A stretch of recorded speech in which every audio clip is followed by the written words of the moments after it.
Accept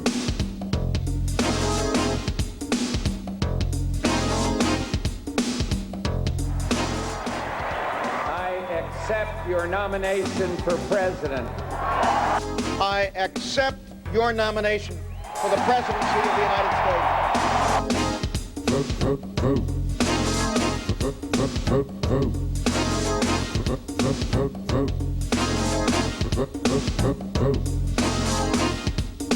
Today, all U.S. citizens 18 or older have the constitutional right to register and vote for the candidate of their choice in national, state, and local elections.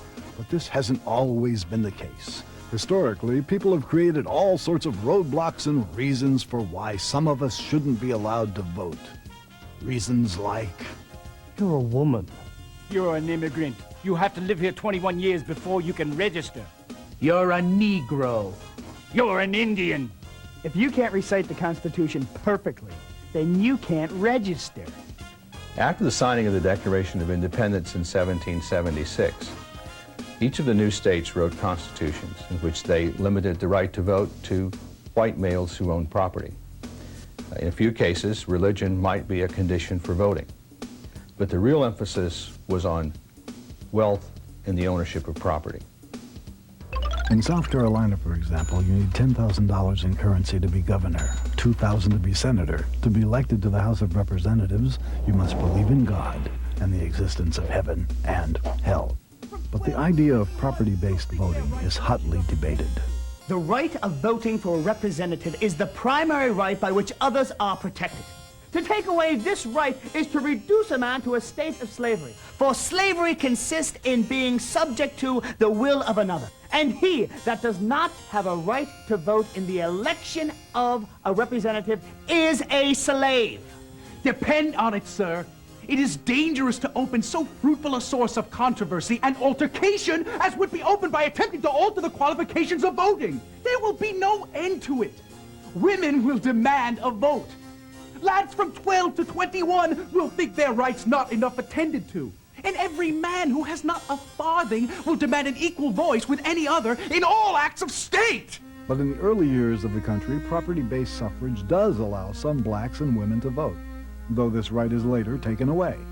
The belief was at the founding of the Republic that people should vote who had a stake in society, and that stake was generally measured in terms of property. The qualification was not a racial one, but it was an economic one. At the Constitutional Convention of 1787, Morris of Pennsylvania argues in favor of tying the right to vote to land ownership. Oliver Ellsworth of Connecticut disagrees. Ought not every man who pays a tax vote for the representative who is to levy and dispose of his money? Give the votes to people who have no property, and they will sell them to the rich who will be able to buy them. The convention ultimately decides to let each state write its own guidelines for voting, and these guidelines vary widely from state to state. Vermont has full manhood suffrage, and its only requirements for voting are a year's residence and quiet and peaceable behavior. Kentucky's constitution specifically excludes Negroes, mulattoes, and Indians. Connecticut's guidelines for voting include owning property, a higher age requirement, and a good moral conduct qualification, which essentially means you have to belong to the established church. From 1790 to the beginning of the Civil War in 1860, rules for voting rights gradually become more restrictive for all but white males. Racism and democracy seemed to advance hand in hand in the early republic. And during the first three decades of the 19th century, as suffrage, as property qualifications began to fall more generally, and as states instituted universal suffrage, they also inserted the word white in that. So you had adult male white suffrage, and those blacks who could vote under the old property holding standard lost their vote. Apart from a few Midwestern states hungry for settlers, most states restrict voting rights for immigrants. In the West, Asians are excluded, and immigrants in the Northeast, mostly Irish Catholics, are forced to pass lengthy residency tests for voting and office holding. In the years leading up to the Civil War, abolitionists and suffragists worked together to abolish slavery in the South. In 1848, a year of revolution in Europe and Mexico, and the year the Communist Manifesto was signed, 300 people gather in a church in Seneca Falls, New York to discuss the status of women. The most revolutionary item on the agenda is voting.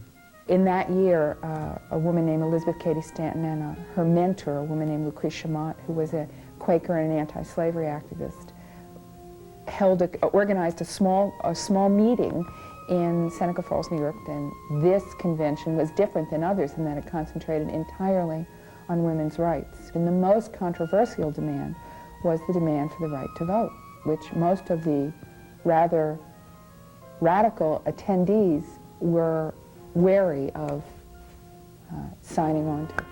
Elizabeth Stanton's controversial resolution read, "Resolve that it is the duty of the women of this country to secure to themselves their sacred right to the elective franchise." The convention and Stanton's resolution are dismissed by the public and widely ridiculed in the press. But the first shots are fired in a battle that would last another 72 years before women win the right to vote.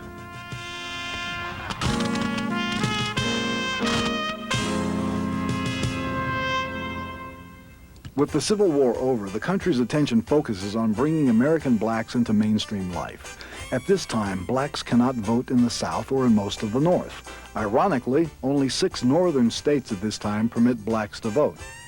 In the years following the Civil War, Congress approved several major pieces of legislation designed to protect the civil rights of blacks and to sweep from power those Southerners who fought with the Confederacy and supported slavery.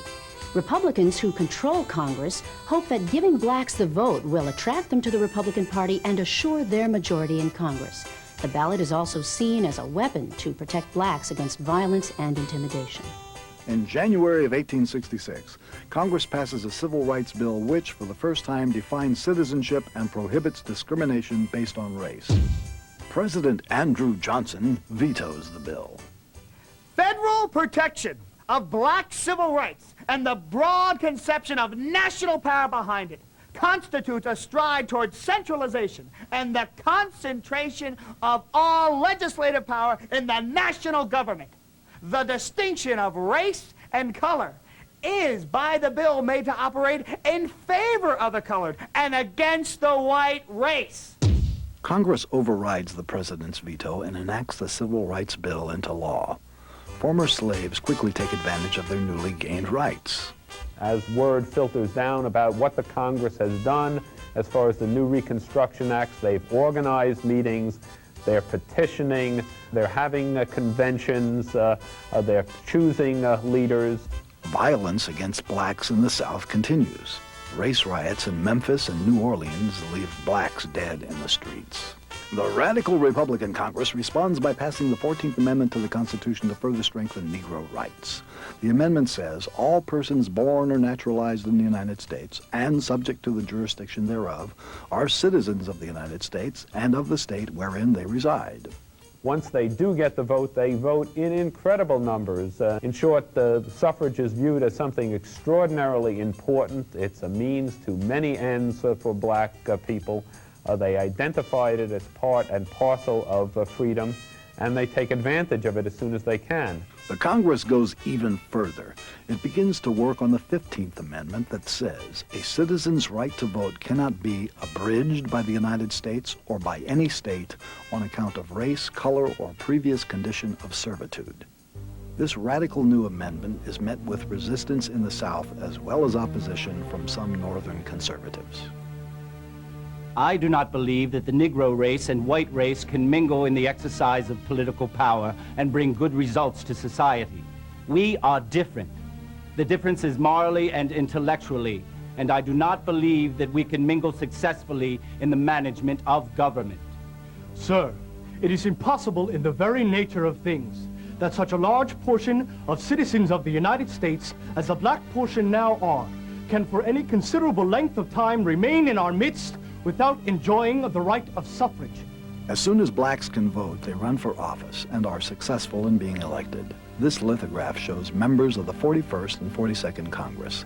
South Carolina's first post-Civil War state legislature has a black majority. B.S. Pinchback of Louisiana becomes the first black governor in American history, and Jonathan J. Wright is placed on the Louisiana State Supreme Court.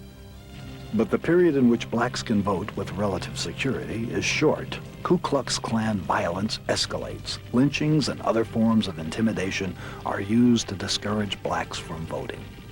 By 1876, both the North and the South are tired of the quarreling and violence that has accompanied the Reconstruction of the South.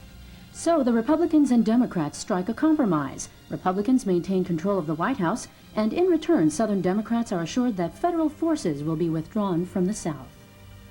But the Negro is the victim of this historic compromise. Without federal protection, blacks become second-class citizens, and by the 1890s, this short experiment in social and political equality comes to an end. For the next 80 years, lynchings, literacy tests, understanding clauses, and other roadblocks suppress black voting.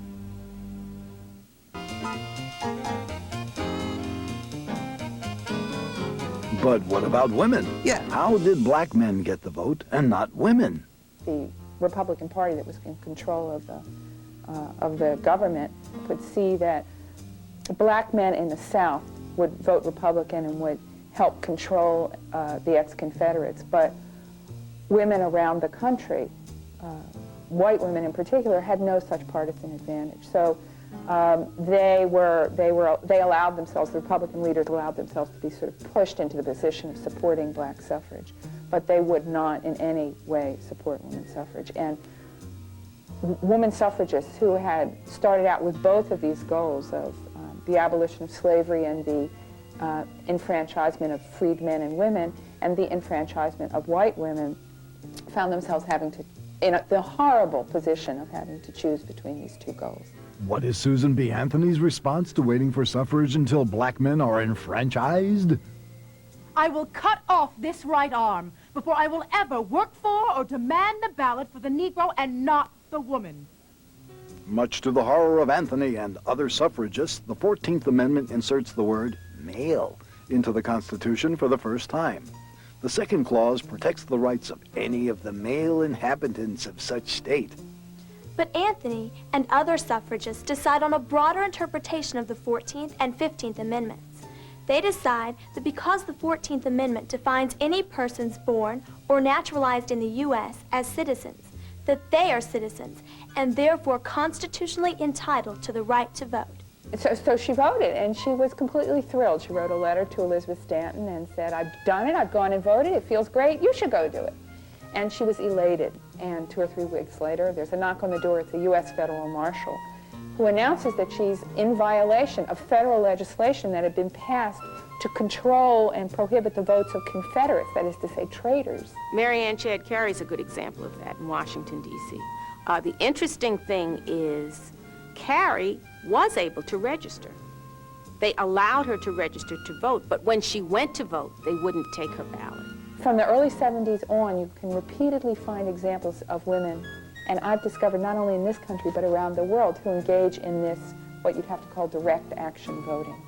So this was a very elegant and constitutionally well-informed form of civil disobedience. The suffrage movement is made up of a wide variety of remarkable women. Paulina Davis publishes one of the first periodicals devoted to the women's rights movement.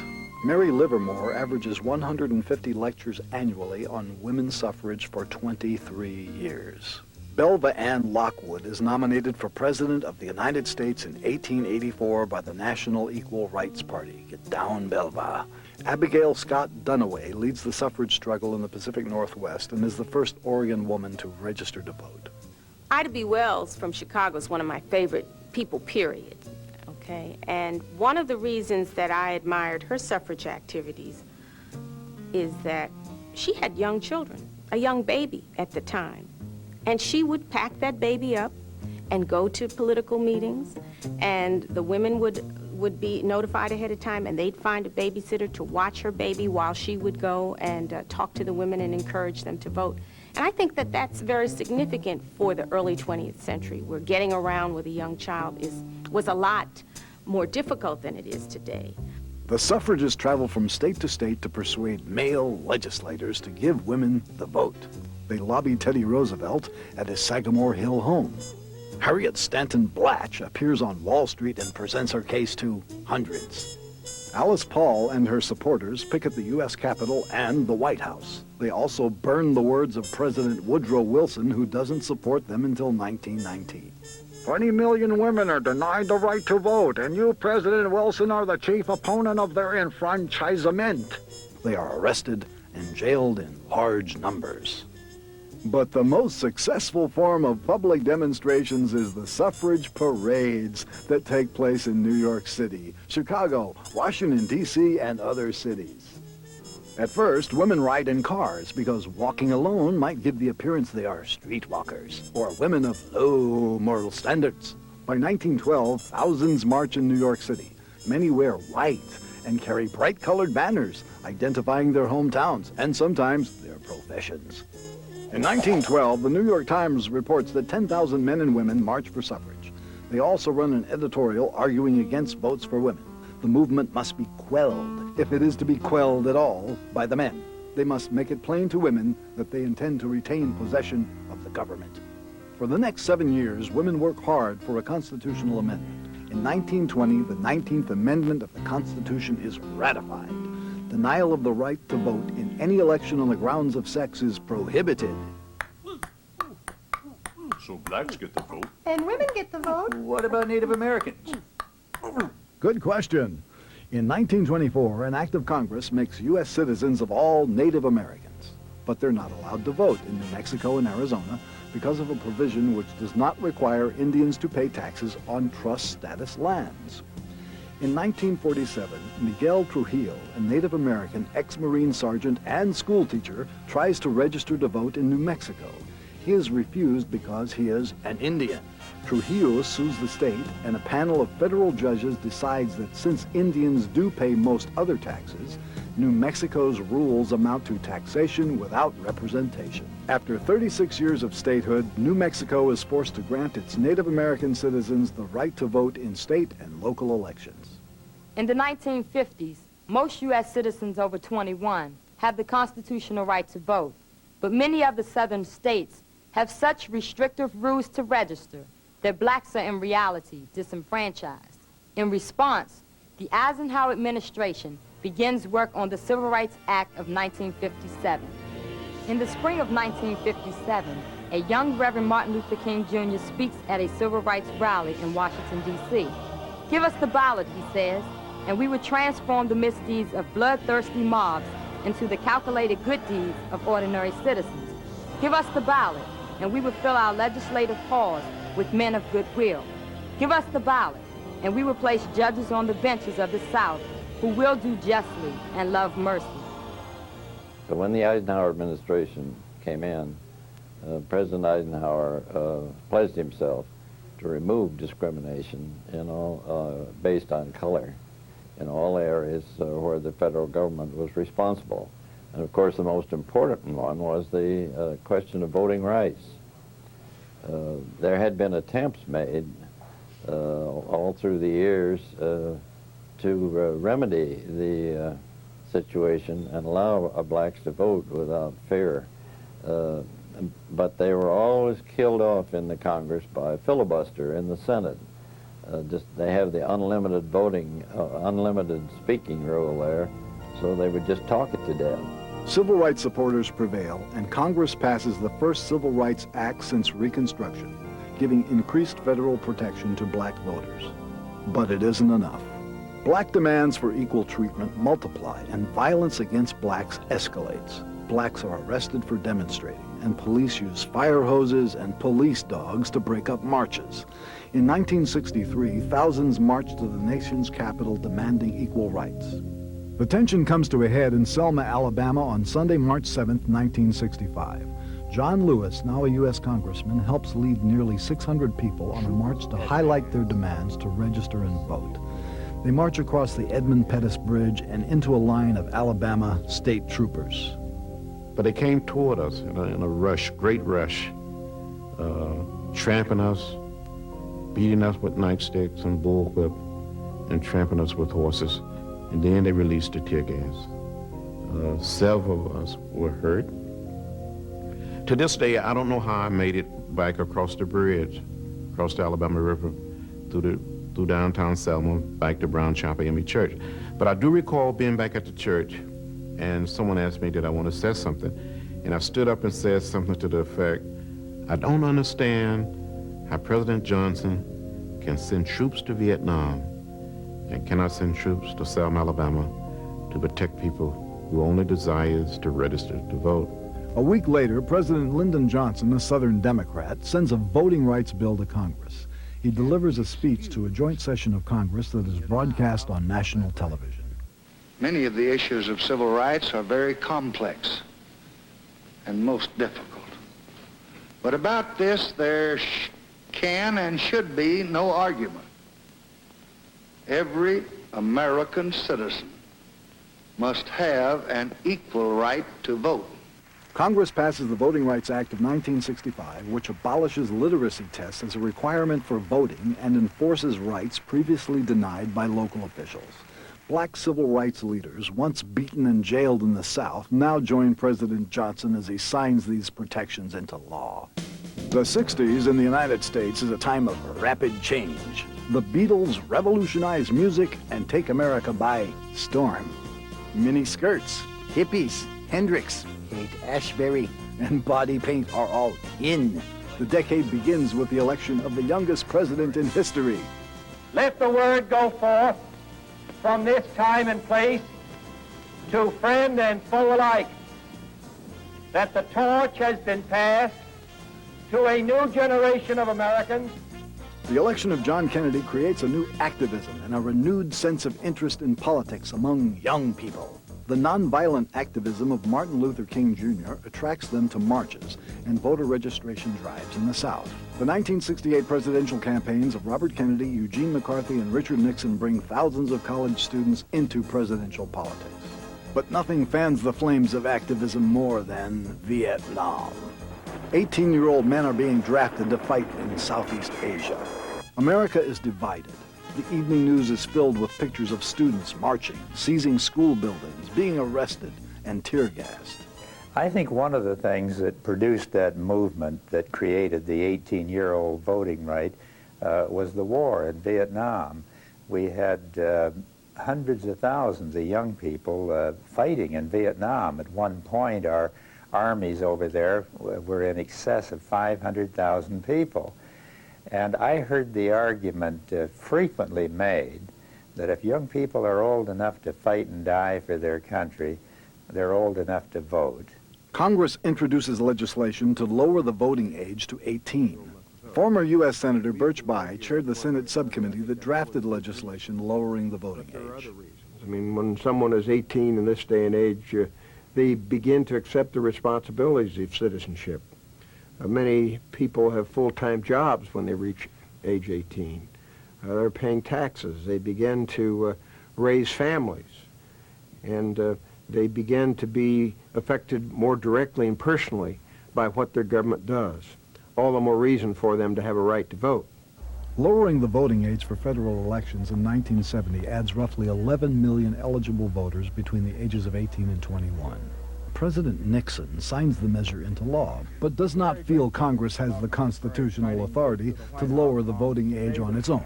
The Supreme Court agrees with the president, and Justice Hugo Black, in a majority opinion, writes that Congress can regulate the voting age in a national but not state elections. Within 6 months, Congress passes and 3/4 of the states ratify the 26th Amendment, forbidding the denial of the right to vote of any citizen on account of age if such citizen is 18 years or older. 2 centuries of legal and individual struggle has brought universal suffrage to all Americans over 18, but today one massive obstacle remains, and that is apathy. George McGovern was the Democratic candidate for president in 1972, the first year that 18-year-olds across the nation could vote in a presidential election. One of the big disappointments to me in 1972 was the small percentage of eligible first-time voters who actually voted. Even on college campuses, I was amazed to find that on some of the better campuses in this country, 10, 11, 12% of those eligible to vote actually participated in that election. The percentage of all eligible voters 18 to 24 years old who voted in 1980 was 33%, 34% in 1984, and 29% in 1988. This same downward trend continues today. I tell young people to believe in something, to have a dream, to have a vision of the future, to lose themselves in something that is much larger, much bigger than they are. Forget about their own circumstances and get involved in the circumstances of others. They should recognize that they still have their lives ahead of them, so issues like the environment are of more importance to them than they are to older people who may not be around for decades to come. And they should vote. It's your vote, and only you can use it. Each election brings you the chance to help change the world around you. In the past, ballots have been cast to set the driving age, the minimum wage, federal funding for your high school or college. Even the quality standards for the water you drink and the air you breathe is determined by the people you vote into office. Your vote counts. It's your right and